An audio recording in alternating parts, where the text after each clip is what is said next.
Hello everyone, welcome to my YouTube channel Yomates. तो आज के वीडियो में मैं आपको महाराष्ट्र का जो स्टेट का आयुष काउंसलिंग है उसका पूरा प्रोसेस एक्सप्लेन करने वाला हूँ 2023 में ही। ठीक है, तो आयुष में टोटल जो 3 कोर्सेस आते हैं, बीएमएस, बीयूएमएस और बीएचएमएस, इनका क्या काउंसलिंग प्रोसेस है मैं आपको पूरा डिटेल में एक्सप्लेन करने वाला हूँ। तो आप वीडियो लास्ट तक देखो, साथ में आप चैनल को भी सब्सक्राइब कर दो, बेल नोटिफिकेशन बटन दबा दो, ताकि आपसे कोई भी काउंसलिंग का जो भी आयुष काउंसलिंग का जो भी कट ऑफ रिलेटेड वीडियो है या update related process related video वो आपसे मिस ना हो। ठीक है, मैं अपना इंट्रोडक्शन दे देता हूँ। मेरा नाम योगेश कुमार है, मैं 3rd ईयर एमबीबीएस स्टूडेंट हूँ from government medical college Jalgaon.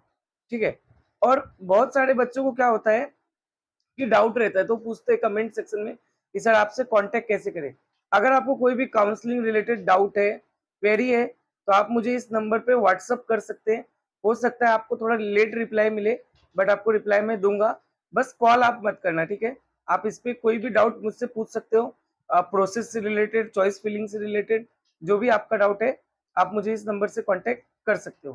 ठीक है, और साथ में इस प्रोसेस को पूरा ध्यान से पूरा देखो वीडियो को, क्योंकि आपको इससे कंप्लीट प्रोसेस पता चल जाएगा, रूल पता चल जाएगा, क्या करना है क्या नहीं करना है, वो सब कुछ आपको पता चल जाएगा।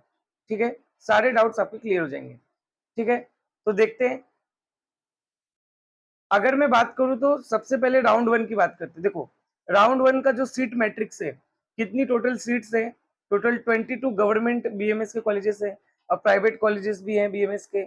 उसी तरह बीएचएमएस का भी एक गवर्नमेंट कॉलेज है, प्राइवेट है, उसी तरह बीयूएमएस का भी है। तो सबका जो सीट मैट्रिक्स है ना राउंड 1 का, वो 8 सितंबर को आएगा। ठीक है, उसके बाद जो चॉइस फिलिंग है, प्रेफरेंस फिलिंग है, रजिस्ट्रेशन ऑलरेडी हो चुका है। ठीक है, जो प्रेफरेंस फिलिंग है, और अगर किसी ने रजिस्ट्रेशन नहीं किया है तो आप ऐसा मत समझो कि अब आपका इस साल का काउंसलिंग से आप बाहर हो जाओगे, ऐसा कुछ नहीं है। मॉपअप में एक बार आपको फिर से रजिस्ट्रेशन करने का मौका मिलेगा राउंड 3 में, अगर आपने रजिस्ट्रेशन किया ही नहीं, करना ही भूल गए तो चॉइस फिलिंग जो है राउंड 1 का आप देख सकते हो 9 से लेकर 12 सितंबर के बीच में रहेगा। अब आपके साथ दो चीज हो सकता है, या तो आपको सीट अलॉट होगा या तो आपको सीट अलॉट नहीं होगा।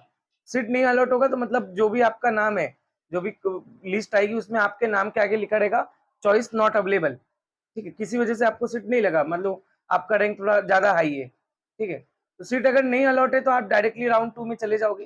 ठीक है, डायरेक्ट राउंड 2 में आप जाओगे। अब मान लीजिए सीट अलॉट हुआ है, लेकिन एक बच्चा है जिसने कॉलेज रिपोर्ट किया और एक ने कॉलेज रिपोर्ट नहीं किया। अगर आपको सीट अलॉट हुआ है और आप कॉलेज रिपोर्ट नहीं किए किसी वजह से, या आपके पसंद का कॉलेज नहीं है इसलिए आपने रिपोर्ट नहीं किया, तो आपको कोई भी टेंशन लेने का गरज नहीं है। फ्री एग्जिट है, आप ऑटोमेटिक राउंड 2 में चले जाओगे। ठीक है, लेकिन अगर आपने कॉलेज रिपोर्ट किया है, आपने कॉलेज रिपोर्ट किया और आपने डिटेंशन फॉर्म फिल कर दिया। ठीक है, दो चीजें, एक फॉर्म आता है, डिटेंशन फॉर्म आता है। अगर या तो आप उसको फिल करते हो या तो आप नहीं फिल करते हो। अगर आप चाहते हो कि आपको आगे और अच्छा कॉलेज मिल सकता है, ठीक है, आपको लगता है कि मुझे ये कॉलेज नहीं चाहिए, मुझे और अच्छे कॉलेज में जाना चाहिए, या आपके पसंद का किसी कॉलेज में आ जाना है, तो आपको रिटेंशन फॉर्म नहीं फिल करना है और आप अपग्रेडेशन के लिए राउंड 2 में चले जाएंगे। याद रखो, अपग्रेडेशन करना है तो रिटेंशन फॉर्म फिल नहीं करना होता है। ठीक है, मतलब कुछ नहीं करना है आपको, रिटेंशन फॉर्म नहीं डालना है। लेकिन अगर आप कॉलेज रिपोर्ट किए, आपके पसंदीदा कॉलेज है, आप जिस कॉलेज में चाहते थे आपको उसमें मिल गया, तो आप रिटेंशन फॉर्म फिल कर दो, तो उसके बाद आपका काउंसलिंग वही एंड हो जाएगा। ठीक है, आपका काउंसलिंग पूरा एंड होगा क्योंकि आपने कॉलेज में रिपोर्ट किया, एडमिशन लिया और रिटेंशन फॉर्म फिल कर दिया, आपका काउंसलिंग एंड है। ठीक है, लेकिन अगर मान लीजिए कि आपने रिटेंशन फॉर्म फिल कर दिया, ठीक है, लेकिन बाद में आपको लग रहा है कि नहीं, मेरे को नहीं चाहिए ये कॉलेज, तो आप अपने सीट को रिजाइन भी कर सकते हैं। ठीक है, जो भी काउंसलिंग का जो भी वो आया है, नोटिस पूरा है, वो भी मैं आपको एक्सप्लेन करूंगा नेक्स्ट वीडियो में। तो एक पर्टिकुलर डेट पे आप रिजाइन भी कर सकते हो सीट तक, एक पर्टिकुलर डेट तक जो उन्होंने टाइमलाइन दिया है, आपने रिपोर्ट किया, रिटेंशन फॉर्म भी फिल भी कर दिया है, तो भी आप सीट को रिजाइन कर सकते हो एक प्रिस्क्राइब डेट जो उन्होंने बताया है। ठीक है, तो भी आप ऑटोमेटिक राउंड 2 में चले जाओगे। तो चाहे आपको सीट अलॉट नहीं हुआ है, चाहे आपने कॉलेज को रिपोर्ट नहीं किया है, चाहे आप अपग्रेडेशन के लिए जाना चाहते हैं, चाहे आपने सीट को रिजाइन किया है, आप सभी लोग ऑटोमेटिक राउंड 2 में चले जाओगे। ठीक है, अब मैं बात करता हूँ राउंड 2 का क्या प्रोसीजर है। जो महाराष्ट्र का राउंड 2 का सीट मैट्रिक्स है वो 30 सितंबर को आएगा। ठीक है, पूरा राउंड 1 का कंप्लीट होने के बाद, ठीक है। तो राउंड 2 का जो फ्रेश चॉइस फिलिंग है, सबसे पहले याद रखो, जो आपने फर्स्ट राउंड में जो चॉइस फिलिंग किया है वो आपका नल एंड वॉइड हो जाएगा, मतलब उसको नहीं माना जाएगा। इसीलिए आपको फिर से चॉइस फिलिंग करना है, सबके लिए मैंडेटरी है। सर मैंने तो 1 में जो फिल किया था वो हो जाएगा, नहीं, अगर तुमने वही फिल करना चाहते तो फिर से वही फिल करो, लेकिन आपको फिर से करना पड़ेगा। तो सबसे पहले तो राउंड 2 में आपको फ्रेश चॉइस फिलिंग करना है, 1 to 3 अक्टूबर के बीच में रहेगा। अब आपको क्या होगा, या तो सीट अलॉट होगा या तो सीट अलॉट नहीं होगा। सीट अलॉट नहीं होगा तो वही आपको आएगा चॉइस नॉट अवेलेबल, और आप ऑटोमेटिक राउंड 3 में चले जाएंगे, ठीक है। राउंड 3 ही मॉप अप राउंड होता है, ठीक है। अब अगर मैं बात करूं सीट अलॉट हुआ है लेकिन आपने रिपोर्ट नहीं किया कॉलेज में, और एक है जो रिपोर्ट किया, अगर आपने कॉलेज में रिपोर्ट नहीं किया तो अब आपको फ्री एग्जिट का ऑप्शन नहीं मिलेगा। अब आपको राउंड 3 के लिए अगेन रजिस्टर करना पड़ेगा और रजिस्ट्रेशन फीस भरना पड़ेगा। और सबसे इंपॉर्टेंट, रजिस्ट्रेशन राउंड 2 में भी नहीं है। राउंड 1 में रजिस्ट्रेशन था जो कि हो चुका है, राउंड 2 में रजिस्ट्रेशन नहीं है, ठीक है।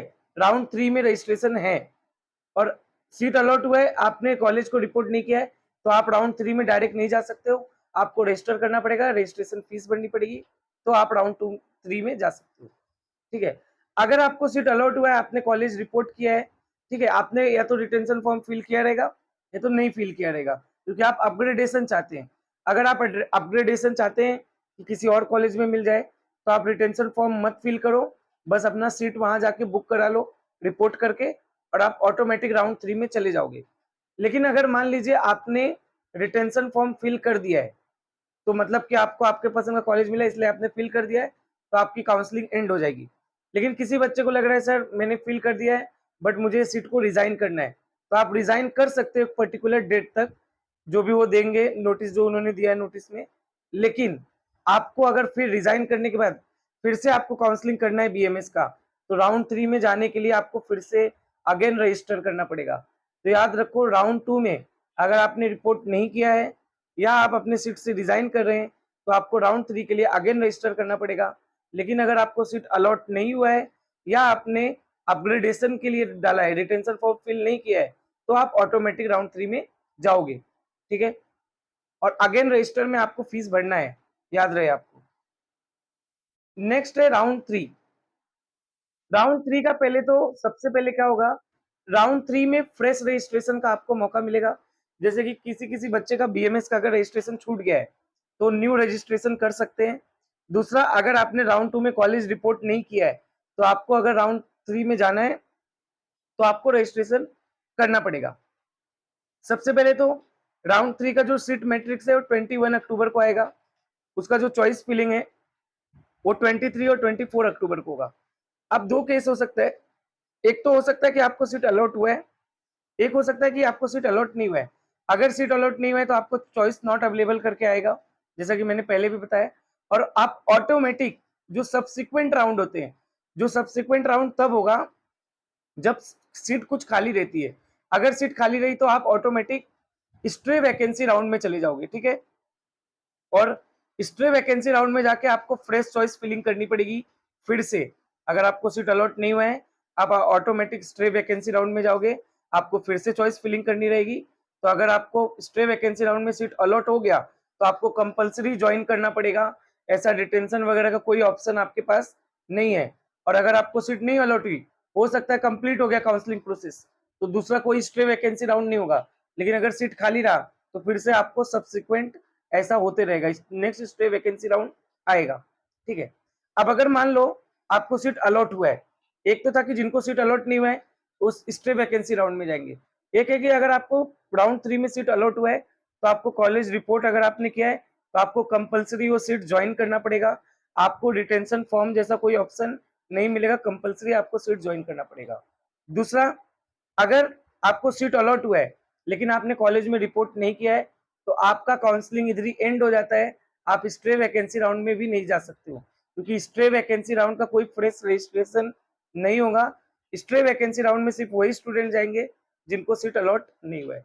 तो ये मैंने आपको कंप्लीट काउंसलिंग का, बीएमएस का, बीएचएमएस का, बीयूएमएस का, आयुष काउंसलिंग का कंप्लीट प्रोसीजर एक्सप्लेन किया है पूरा चार्ट के फॉर्म में। अगर आपको कुछ नहीं भी समझा है तो मैंने वो नंबर दिया है, ये नंबर जो दिया है मैंने, आप इस नंबर पे मुझे कांटेक्ट कर सकते हो, व्हाट्सअप कर सकते हो। मैं आपको पूरा जो भी आपका डाउट है आपको बता दूंगा। ठीक है, थैंक यू।